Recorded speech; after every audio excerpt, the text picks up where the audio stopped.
अगला पैराग्राफ देखिए। सिंधु और ब्रह्मपुत्र ये दो ऐसे नाम हैं जिनके सुनते ही रावी, सतलुज, ब्यास, चनाब, झेलम, काबुल, कुभा, कपिशा, गंगा, यमुना, सरयू, गंडक, कोशी आदि हिमालय की छोटी बड़ी सभी बेटियां आँखों के सामने नाचने लगती हैं। वास्तव में सिंधु और ब्रह्मपुत्र स्वयं कुछ नहीं है। दयालु हिमालय के पिघले हुए दिल की एक एक बूंद न जाने कब से इकट्ठा होकर इन दो महानदों के रूप में समुद्र की ओर प्रवाहित होती हैं। कितना सौभाग्यशाली है वह समुद्र जिसने पर्वतराज हिमालय की इन दो बेटियों का हाथ पकड़ने का श्रेय मिला। तो यहाँ पर लेखक आगे कहते हैं कि सिंधु और ब्रह्मपुत्र ये आपने सुना होगा इन दो नदियों के नाम।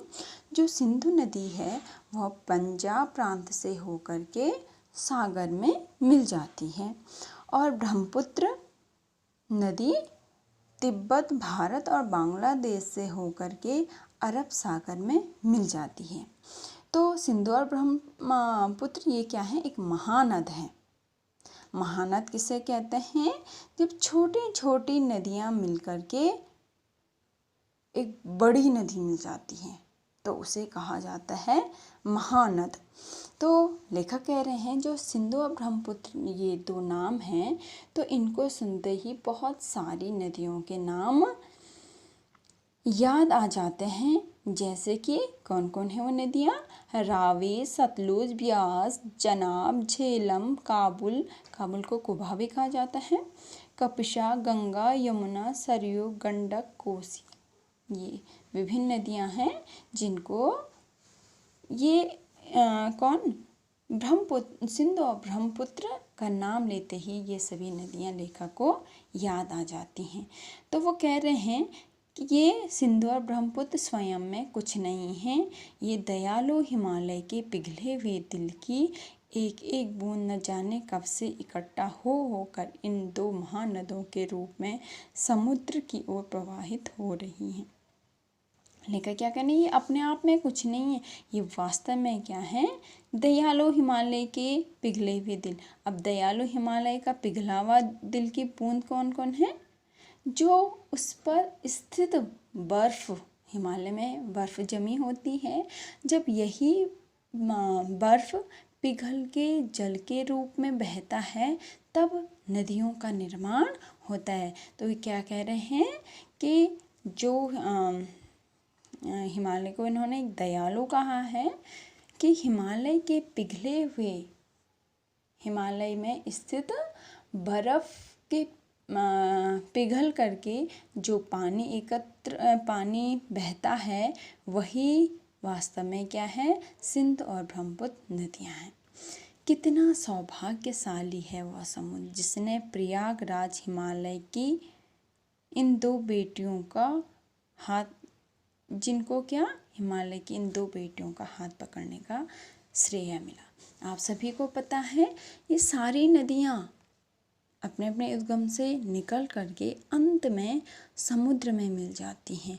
तो वो कहते हैं कि वो समुद्र, वो महासागर बहुत सौभाग्यशाली है जिसको क्या?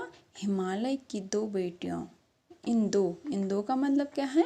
सिंधु और ब्रह्मपुत्र नदी का हाथ पकड़ने का श्रेय मिला। यानी उसके समुद्र में इन हिमालय की ये बेटियां सिंधु और ब्रह्मपुत्र मिल गई। यानी हिमालय की जितनी भी बेटियां हैं, बेटियां मतलब जितनी भी नदियां हैं, चाहे कोई भी नदी हो, चाहे वो हिमालय से ना भी निकलती हो, सारी ही नदियां अंत में समुद्र में ही मिल जाती हैं।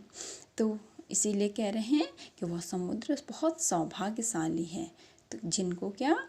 ये सिंधु जिसमें ये सिंधु और ब्रह्मपुत्र नदियाँ मिलती हैं।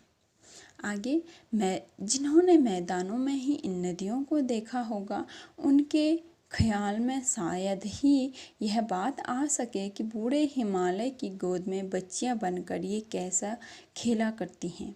माँ बाप की गोद में नंग धड़ंग होकर खेलने वाली इन बालिकाओं का रूप पहाड़ी आदमियों के लिए आकर्षक भले ही न हो, लेकिन मुझे तो ऐसा लुभावना प्रतीत हुआ वह रूप कि हिमालय को ससुर और समुद्र को उसका दामाद कहने में कुछ भी झिझक नहीं होती। लेखक क्या कह रहे हैं कि जिन लोगों ने इन नदियों को क्या केवल मैदानी इलाकों में ही देखा होगा कि उनको शायद वो कभी इस चीज़ का आइडिया भी नहीं लगा सकते, कोई अंदाज़ा भी नहीं होगा कि बूढ़े हिमालय की गोद में ये बच्चियाँ कैसे खेला करती हैं। यानी कि हिमालय पर्वत में ये नदियाँ किस प्रकार एक बच्चे के समान उछलती हैं, कूदती हैं। अब पहाड़ों में नदियाँ तो बहुत वेग से चलती हैं, बहुत तेज़ गति से, तो और नदियों और मैदानी इलाकों में बिल्कुल शांत होकर बहती हैं। तो वो कह रहे हैं कि जिन्होंने क्या केवल इनको मैदानी इलाकों में देखा होगा और जब वे इनको क्या पहाड़ों में देखते होंगे तो उनके आश्चर्य की सीमा नहीं रहती है। वो आगे कहते हैं कि माँ बाप की गोद में नंग धड़ंग होकर खेलने वाली इन बालिकाओं का रूप पहाड़ी आदमियों के लिए आकर्षक भले ही ना हो। वो कहते हैं कि जो माँ बाप की गोद में यानी हिमालय की गोद में खेलने वाली इन बालिका का मतलब यहाँ पे नदियाँ हैं जहाँ पर कि ये खूब उछल कूद करती हैं, अपनी चंचलता दिखाती हैं। वहाँ पर उन्होंने कहा कि एक अल्हड़ बालिका के समान दिखाया गया है। तो जो पहाड़ में रहते हैं लोग, चाहे आप हो हम हो, शायद हमारे लिए क्या ना हो, ये आकर्षक ना हो। हम सभी क्या हैं, पहाड़ी हैं। पर्वतों में हमने इन नदियों को देखा खूब। आजकल आप बरसात का मौसम लग चुका है, तो अगर आप नदी के किनारे रहते हैं तो खूब रात को जब खूब आवाज़ आती है इन नदियों की, खूब शोर मचाती हैं ये नदियाँ। और आपने अक्सर नदी में देखा होगा खूब उछल कूद भी करती हैं, कभी ऊपर उठती हैं, कभी नीचे चलती हैं, खूब स्पीड से चलती हैं, ये बहती हैं ये नदियाँ। तो शायद पहाड़ी लोगों के लिए ये क्या ना हो, आकर्षक ना हो, लेकिन जो क्या होते हैं मैदानी इलाके वाले लोग हैं उनके लिए तो ये बहुत ज़्यादा आकर्षक होती हैं।